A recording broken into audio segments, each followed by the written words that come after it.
Thanks for watching this episode of Today's Homeowner here on YouTube. And don't forget to leave us a like and a comment. And you can share with a friend if you enjoy it and subscribe so you're notified of new videos. Thanks and enjoy the show.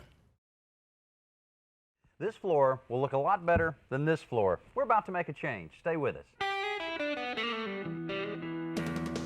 Welcome to Today's Homeowner with Danny Lipford. Get ready for a half hour full of projects, tips, and ideas to help you improve your home. Welcome to the show this week. Flooring plays such a big part in the look of the interior of your home. And when you change the flooring, can significantly update the look of the home, especially if you got a little wear and tear showing up like this 14-year-old carpet. Or you may just get tired of a particular type of flooring in one of the rooms in your home, like these homeowners have with the brick floor here in their breakfast room and kitchen area. Their solution is to replace all of the flooring with new pre-finished hardwood floor. Now we'll show you that process, including the removal of all this flooring, some interesting floor preparation we have to do, and exactly how to install the new hardwood floor.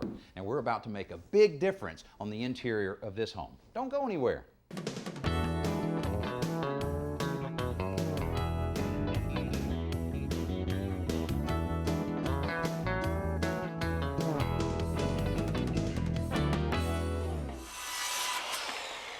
Welcome back to the show. Now these homeowners have all kinds of flooring in this house, from marble tile here in the foyer to the brick floor we mentioned earlier that is here in the kitchen, breakfast area, and an adjacent utility room. To tell you the truth, the bricks really don't even match the granite countertops they have.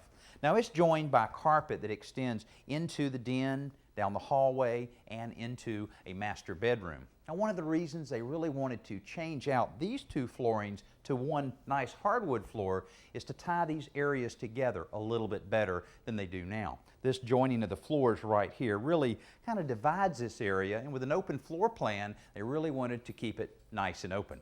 Now here's the flooring they decided to use. It's a pre-finished 3/8 inch flooring. It's called an engineered floor because they have several different layers of wood that's glued and pressed together. Then a factory applied finish is put on with humidity standards controlled, and the drying time is carefully monitored to get a good hard factory finish, which is going to be important since it will extend into the kitchen area. Now one of the reasons they chose this over the traditional solid oak, which is 3/4 inches thick, is that half of this job is on concrete. The other half of the house is on a wood floor system. You can't glue this down to concrete, so you'd have to put a series of wood skids down first, then nail this to it. After you've done all of that, you've raised the floor up so much it would cause problems with the moldings, and a number of doors would have to be adjusted. Also, by applying the finish in a factory environment, it's going to hold up a lot better than trying to apply a finish and all of the mess involved in the sanding out on the job. So that's why we're going with the 3/8 inch pre-finished wood. And before we do any installation, we've got a lot of preparation. Greg, who's helping us out on this project, and I take out all of the furniture and begin removing the shoe molding around the bottom of the cabinets and baseboards. We're taking extra care so as not to damage the cabinets or the base molding. Next, we clear off all the counters and begin covering up the kitchen cabinets and countertops. This corrugated craft paper works great and will protect the cabinets from flying debris when we start the process of chipping up the old brick floor. With all of our paper in place, we can start the tough task of removing all of the bricks off the floor in the kitchen and the breakfast area. Now, the problem here is that all of the bricks were installed before the cabinets were installed when this house was originally built. Now, instead of removing all of the cabinets, we're going to attempt to score the bricks around the base of the cabinets using this die grinder with a cutoff wheel. Now this is going to make a good bit of mess, so we're hopefully going to catch a little bit of that debris by using a vac with a long hose, so we'll see how that's going to work. Here we go, Greg. We only want to score the bricks, not cut them all the way through, and the cutoff wheel is pretty effective at this. Greg is able to get up very close to the cabinets, and the grinder scores them real quickly. It does, however, generate a lot of heat and dust. Now that we have all of the scoring done around the cabinets, we can kind of get an idea of just how hard it is going to be in order to get all of these bricks up. Now the bricks were installed 14 years ago using a thin set adhesive, you never know if that's going to hold it or allow it to pop up a little bit. So we'll give it an idea to give it a try here.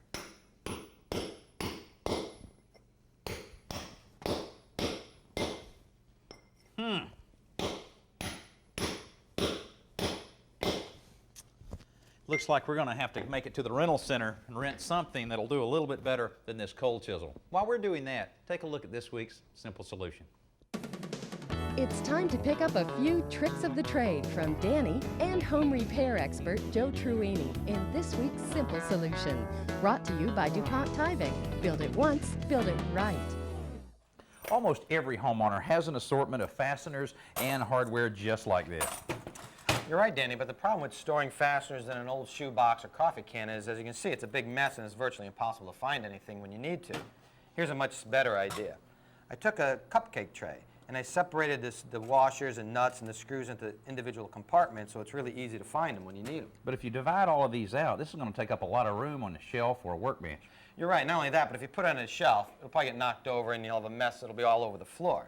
What I've found is you can neatly store it right under the workbench so it's out of the way and really easy to get to. So all you've used here is just a couple 1x2s, it looks like, scrap wood on either side to act as the guide. Yeah, I just made cleats and screwed them to the bottom of the workbench. I took a couple of 1x2s, which are 2 foot long, and I measured the overhang on the side of the cupcake tray. I screwed the cleats together and I cut them in half to form 2 12-inch long cleats. Then I just screwed them to the underside of the table using a square to make sure they were perfectly parallel. Now, I guess you could really put a number of these if your workbench was long enough or big enough for your shelves to actually have several of them. Sure. In this case, I put it sideways, but if you turned it on end like this, you could see you could easily fit 2 or 3 just under this one workbench. And these are real inexpensive too, aren't they? Just $1.50 at the discount store. It didn't take us long to realize we wouldn't be getting these bricks up off the floor by using just a hammer and a cold chisel. So at the rental center, they recommended this, that's hopefully our solution. Now this is a motorized tile scraper that has a flat blade along the front here that will chisel back and forth and hopefully get under the bricks and pop them up so that they're not crumbling and all the work that would be involved in that. Also with the flat blade, it should skim on top of the existing slab surface and not damage it, because any damage that incurs during the removal process will have to do a little floor patch before the hardwood floor is applied. So we're going to get started over on this end. With the carpet out of the way, we begin by prying up the bricks and the metal trim strip with a chisel and then a shovel.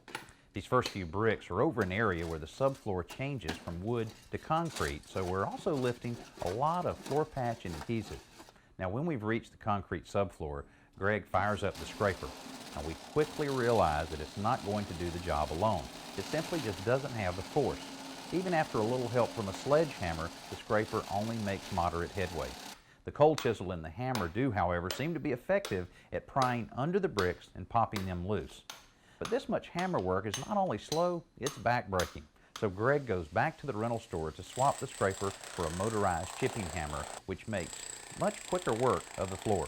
Unfortunately, it also makes a big mess, basically pulverizing the bricks in the process and leaving a lot of debris to shovel out of the kitchen.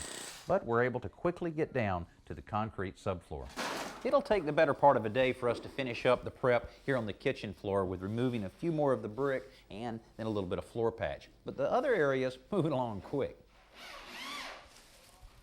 Here in the den, we've been able to take care of moving all the furniture and the removal of all of the carpet. And we're taking care of the last few little details so that the hardwood can be installed. Now, some of those details include screwing off the wood subfloor here, because the homeowners mentioned there's a number of squeaks in this area. Now's the time to address that. Also, there's areas where, just like over here, where the wood floor meets the concrete, that we're having to do some floor patching. That's taking place down the hall, where some floor patch compound is being used to really provide a nice transition between the wood and the concrete.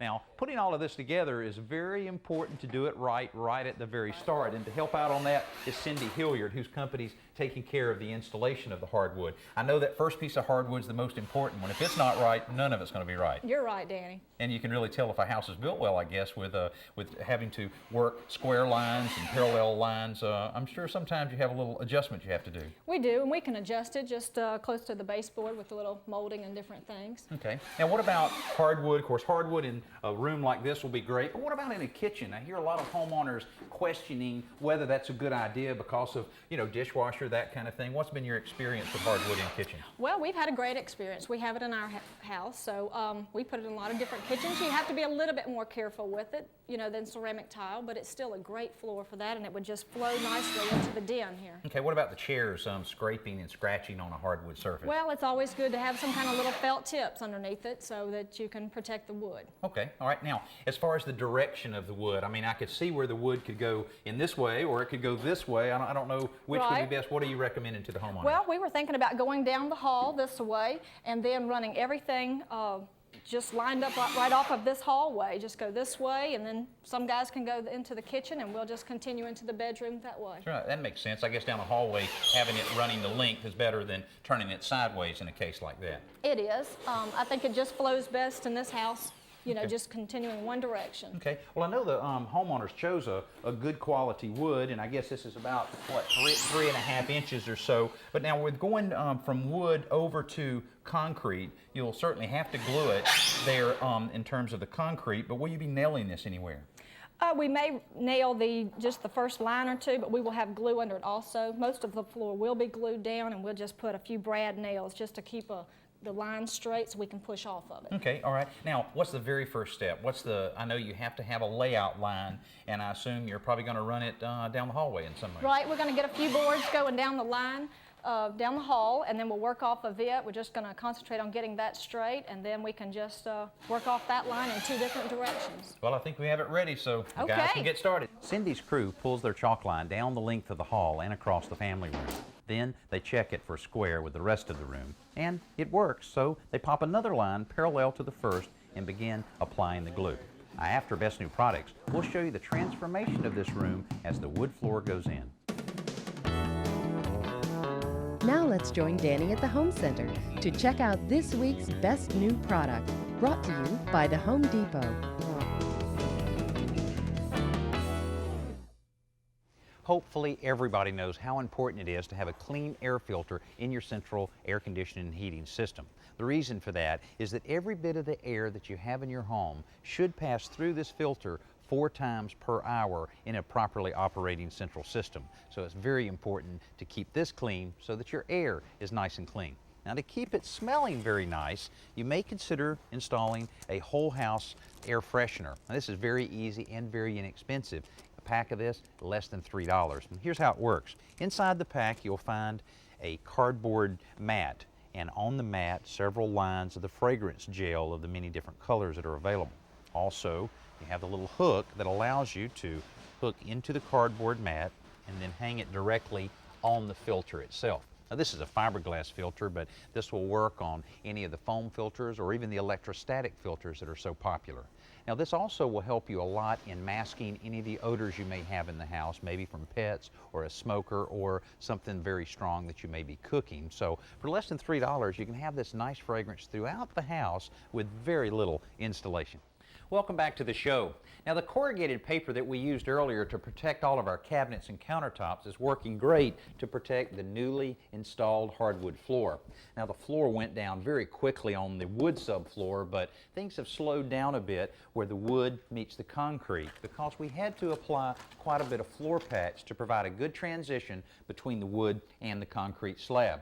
Now, we had work here where the kitchen meets the den, as well as in the hallway up front where the transition needed a little bit of help. Now, the floor patch was applied in several different layers and even had to do a little sanding. You can see the sander here that had to be used in a number of areas to try to get rid of any ridge or any high spot that we may have in the floor. Now that all of that prep work's done, they can really move forward with finishing up all of the hardwood floor installation. Now, when they started all of this, of course, it was important to be right on the line. The crew began by laying the wood on the glue lined up with the first chalk line. Then, every few feet, usually at a seam, they nailed down a short piece of flooring to back up the starter row. This allowed them to push against the first row without moving it off the line. From there, the boards were simply laid in place one after the other.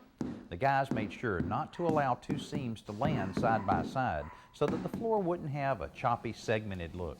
These tongue and groove joints are snug, so they used a rubber mallet to tap them tightly into position.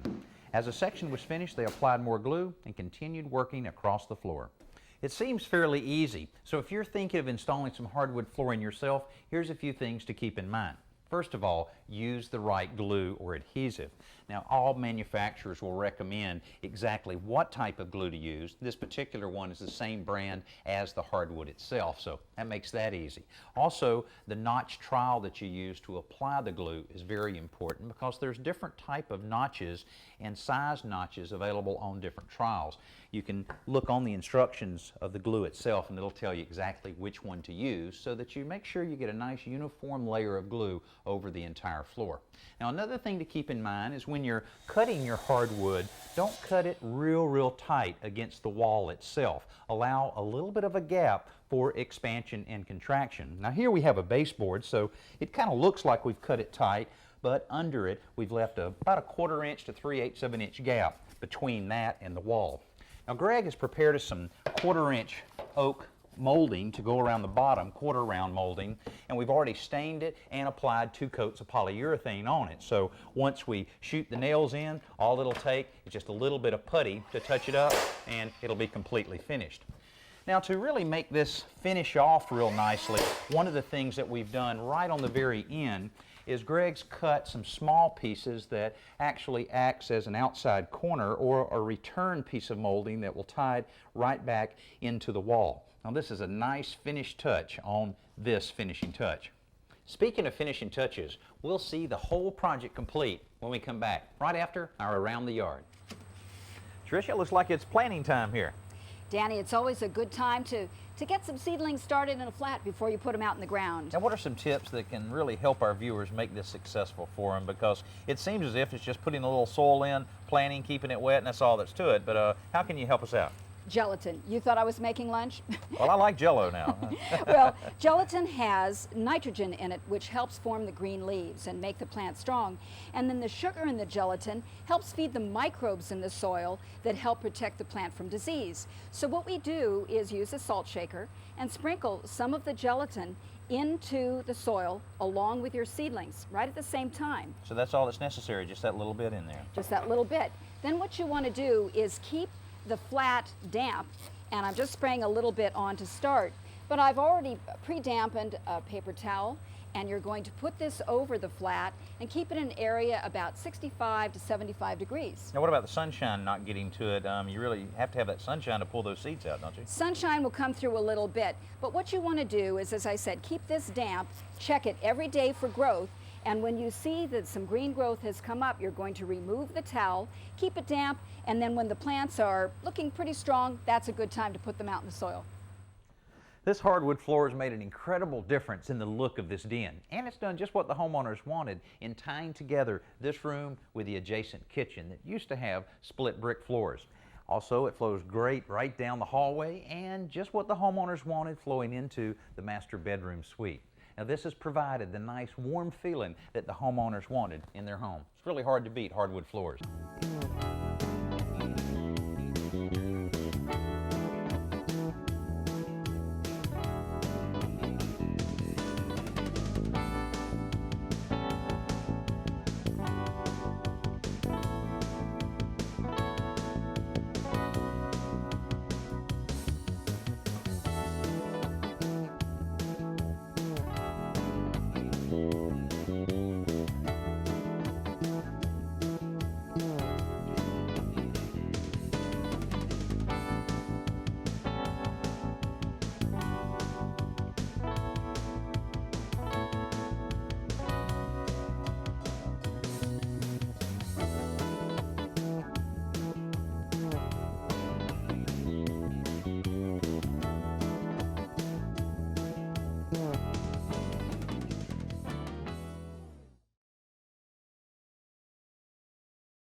Thanks for watching this episode of Today's Homeowner. And don't forget to like, comment, and hit the bell icon so that you'll be notified of new videos. And be sure to click around and watch some more videos while you're here.